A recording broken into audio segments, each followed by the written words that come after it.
Hi friends, welcome back to Nijinas Kitchen. ഇപ്പോൾ കർക്കിടക മാസമൊക്കെയാണല്ലോ. നമ്മുടെ ആരോഗ്യം ശ്രദ്ധിക്കേണ്ട ഒരു സമയമാണിത്. അതുകൊണ്ട് തന്നെ നമുക്ക് ഈ സമയത്ത് നല്ല ഹെൽത്തി ആയിട്ടുള്ള ഭക്ഷണങ്ങളാണ് നമ്മൾ കഴിക്കേണ്ടത്. അപ്പോൾ നമുക്ക് കുറച്ച് ഹെൽത്തി റെസിപ്പീസ് ഇനി മുതൽ ട്രൈ ചെയ്യാൻ തുടങ്ങാം. ഈ സമയത്ത് നിങ്ങൾ കഴിവതും ചിക്കനും നോൺ വെജ് ഐറ്റംസ് ഒക്കെ ഒന്ന് ഒഴിവാക്കിയിട്ട് നല്ല നാച്ചുറലായ വെജിറ്റബിൾസും അതുപോലുള്ള മരുന്നുകളും ഒക്കെ കഴിക്കേണ്ടതാണ്. അപ്പോൾ നമുക്ക് ഈ സമയത്ത് പ്രധാനമായിട്ടും കഴിക്കേണ്ട കുറച്ച് കാര്യങ്ങളാണ് ഉലുവ കഞ്ഞി, മരുന്ന് കഞ്ഞി, മരുന്നുണ്ട, അതുപോലുള്ള കുറച്ച് ലേഹ്യങ്ങളും കാര്യങ്ങളൊക്കെ. അപ്പോൾ എല്ലാവരും ഇതുപോലുള്ള ഹെൽത്തി ഭക്ഷണം കഴിക്കുകയും എണ്ണ തേച്ച് കുളിക്കുകയൊക്കെ ചെയ്ത് നല്ല ഹാപ്പി ആയിട്ടിരിക്കുക. നല്ലോണം നമ്മുടെ ശരീരത്തെ സംരക്ഷിക്കണം. നമ്മൾ ഇന്നിവിടെ ട്രൈ ചെയ്യാൻ പോകുന്നത് ഉലുവ കഞ്ഞിയാണ്. അതിനായിട്ട് നമുക്ക് ഞവര അരി വേണം.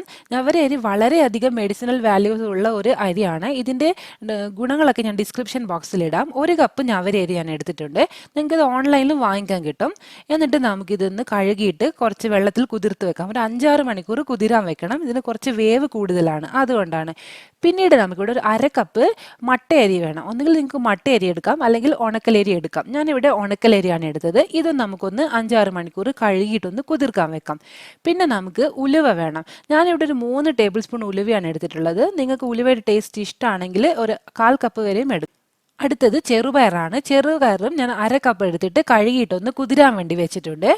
പിന്നെ ഇതിലേക്ക് നമുക്ക് കുറച്ച് ഉഴുന്ന് പരിപ്പും കൂടി എടുക്കണം. നാടൻ കറുത്ത ഉഴുന്ന് പരിപ്പുണ്ടെങ്കിൽ അതാണ് നല്ലത്. ഇപ്പോൾ ഇവിടെ എല്ലാ ഇൻഗ്രീഡിയൻസും ഞാൻ കഴുകി വെള്ളമൊക്കെ ഒന്ന് വാർത്ത് വെച്ചിട്ടുണ്ട്.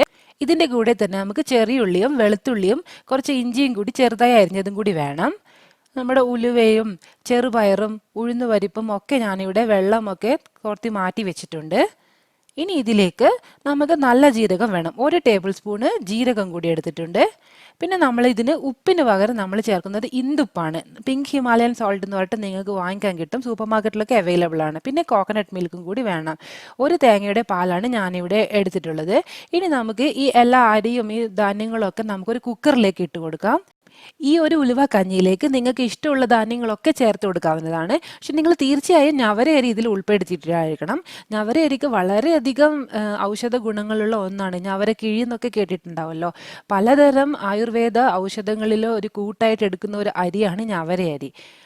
അപ്പോൾ നിങ്ങൾ എന്തായാലും ഞവര അരി ഉൾപ്പെടുത്തണം. ബാക്കിയൊക്കെ നിങ്ങൾക്ക് ഇഷ്ടമുള്ളത്ര ധാന്യങ്ങളൊക്കെ ചേർത്ത് കൊടുക്കാം. നമ്മൾ തീർച്ചയായും ഇത് ഒരു നേരമെങ്കിലും എല്ലാ ദിവസവും കഴിവതും കുടിച്ചിട്ടുണ്ടായിരിക്കണം. ഇനി നമുക്ക് ഈ കുക്കറിലേക്ക് ഇതൊക്കെ വേവാൻ ആവശ്യമായിട്ടുള്ള അത്ര വെള്ളം ചേർത്ത് കൊടുക്കാം. എന്നിട്ട് നമുക്ക് ഇന്ദുപ്പും കൂടി ചേർത്ത് കൊടുക്കാം. ഇനി നമുക്കിത് കുക്കർ അടച്ച് വെച്ചിട്ട് ഒരു 4 മുതൽ 5 വരെ വിസിൽ വരുന്നവരെ നമുക്കിതൊന്ന് വേവിച്ചെടുക്കണം. ഇവിടെ ഇപ്പോൾ നല്ലതുപോലെ ഇത് വെന്ത് കിട്ടിയിട്ടുണ്ട്. ഇപ്പോൾ ഇതിൽ വെള്ളം കുറവാണ്, അതുകൊണ്ട് ഞാൻ കുറച്ച് തിളച്ച വെള്ളം കൂടി ചേർത്ത് കൊടുക്കുന്നുണ്ട്. തണുത്ത വെള്ളം ഇനി ഇതിലേക്ക് ഒഴിക്കാൻ പാടില്ല. കുറച്ച് ചൂടുള്ളൊരു വെള്ളം തന്നെ നിങ്ങൾ ഒഴിച്ചു കൊടുക്കണം. ഇപ്പോൾ ഉപ്പ് കുറച്ചേ ഉള്ളൂ, അതുകൊണ്ട് തന്നെ ഞാൻ കുറച്ചുകൂടി ഇതിലേക്ക് ഇന്ദുപ്പ് ചേർത്ത് കൊടുക്കുന്നുണ്ട്. എന്നിട്ട് നമുക്ക് നല്ലതുപോലെ ഒന്ന് ഇളക്കി ഒന്നുകൂടെ ഒന്ന് തിളപ്പിച്ചെടുക്കാം. കഴിവതും നിങ്ങൾ ഈ ഉലുവ കഞ്ഞി രാവിലെ തന്നെ കഴിക്കാൻ ശ്രദ്ധിക്കണം. ഇവിടെ ഇപ്പോൾ ഒരു 5 മിനിറ്റോളം നല്ലോണം വെട്ടി തിളക്കാൻ തുടങ്ങിയിട്ടുണ്ട്. ഈ സമയത്ത് ഞാൻ ഇവിടേക്ക് മാറ്റി വെച്ചിരിക്കുന്ന തേങ്ങാപ്പാൽ ഒഴിച്ചു കൊടുക്കുന്നുണ്ട്. തേങ്ങാപ്പാൽ ഒഴിച്ചു കൊടുത്ത് നമ്മൾ പിന്നെ അധികം സമയം ഇട്ട് തിളപ്പിക്കേണ്ട ആവശ്യമില്ല. കുറച്ച് സമയം ഒന്ന് തിള വരുമ്പോഴേക്കും നമുക്കിതൊന്ന് ഓഫ് ആക്കാവുന്നതാണ്. ഇവിടെ ഞാനിപ്പോൾ ഉലുവ അധികം ചേർക്കാത്തത് കൊണ്ട് തന്നെ അധികം കയ്പൊന്നും വരില്ല. നിങ്ങൾക്ക് വേണമെങ്കിൽ ഉലുവ 1/4 കപ്പൊക്കെ ചേർക്കാവുന്നത് തന്നെയാണ്. ഇവിടെ ഇപ്പോൾ ഞാനിത് ഓഫ് ചെയ്യുകയാണ്. ഇനി ഇതിലേക്ക് നമുക്കൊന്ന് ചെറിയുള്ളി ഒന്ന് ഫ്രൈ ചെയ്തിട്ട് ഇട്ട് കൊടുക്കണം. അതിനായിട്ട് ഞാനൊരു പാത്രം ചൂടാക്കി അതിലേക്ക് നെയ്യ് ഒഴിച്ചു കൊടുത്തിട്ടുണ്ട്. ഈ നെയ്യ് ചൂടായി വരുമ്പോൾ ഞാൻ ഒരു 2-3 ചെറിയ ഉള്ളി പൊടിയായി അരിഞ്ഞ് ഇട്ട് കൊടുത്ത് ഒന്ന് മൂപ്പിച്ചെടുക്കുവാണ്.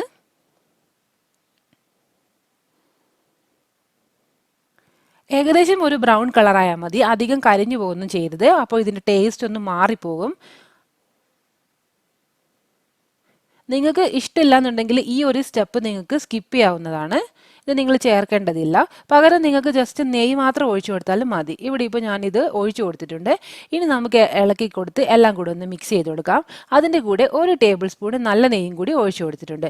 അപ്പോൾ നമ്മുടെ ഹെൽത്തി ആയിട്ടുള്ള ഉലുവ കഞ്ഞി റെഡി ആയിട്ടുണ്ട്. എല്ലാവർക്കും ഇത് ട്രൈ ചെയ്ത് നോക്കാവുന്നതാണ്. നിങ്ങൾ എല്ലാവരും ട്രൈ ചെയ്ത് നോക്കിയിരിക്കണം. തീർച്ചയായും നിങ്ങൾ ഉലുവ കഞ്ഞി കുടിച്ചിരിക്കണം. നിങ്ങൾക്ക് ദിവസവും കുടിക്കാൻ പറ്റില്ലെങ്കിൽ ഒരു 1-2 ദിവസമെങ്കിലും കുടിച്ചിരിക്കണം.